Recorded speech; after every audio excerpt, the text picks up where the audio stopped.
राष्ट्रवादी काँग्रेस पक्षाच्या वर्धापन दिनी नेते धनंजय मुंडेंनी केलेल्या वक्तव्यावर आता ठाकरे सेनेचे नेते अंबादास दानवेंनी निशाणा साधलाय। पक्षात एवढे खेळाडू आहेत, प्रत्येकजण विचारतोय आपला नंबर कधी, असं मुंडे म्हणालेले होते। कार्यकर्त्यांच्या निष्ठेला पक्षानं स्थान देणं गरजेचं आहे, असंही मुंडेंनी म्हटलेलं होतं। तुम्ही 12वे खेळाडू, तुम्हालाही संधी मिळेल, अशा वक्तव्यानंतर आता 12व्या खेळाडूला सुद्धा कामगिरी चांगलीच करावी लागते, अशी टीका अंबादास दानवेंनी केलेली आहे। धनंजय मुंडेंनी जे कर्तृत्व गाजवलंय ते पाहिलं तर त्यांचा नंबर 16 मध्ये सुद्धा लागू नये, अशीही टीका दानवे करतायत।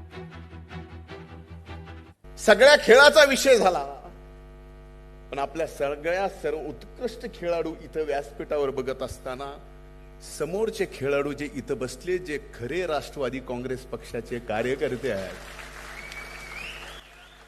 ते नेमकं बघतायत की आपण सुद्धा टीम मध्ये आहेत, पण 12वेत आपला नंबर कधी लागतो।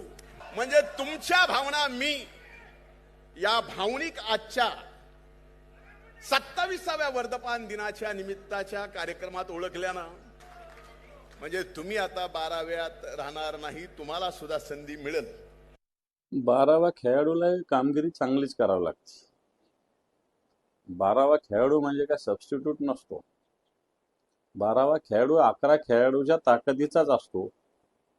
धनंजय मुंडेंचं जे कर्तृत्व गाजवलेलं आहे, ज्या पद्धतीनं त्यांनी निरपराध लोकांच्या प्रकरणात ते सहभागी आहे, ते पाहिलं तर ते 16 मध्ये सुद्धा लागू नये त्यांनी, अशा प्रकारची स्थिती आहे। 12 तर फार लांब। लोकशाही मराठी ऐका, पहा, जागरूक रहा।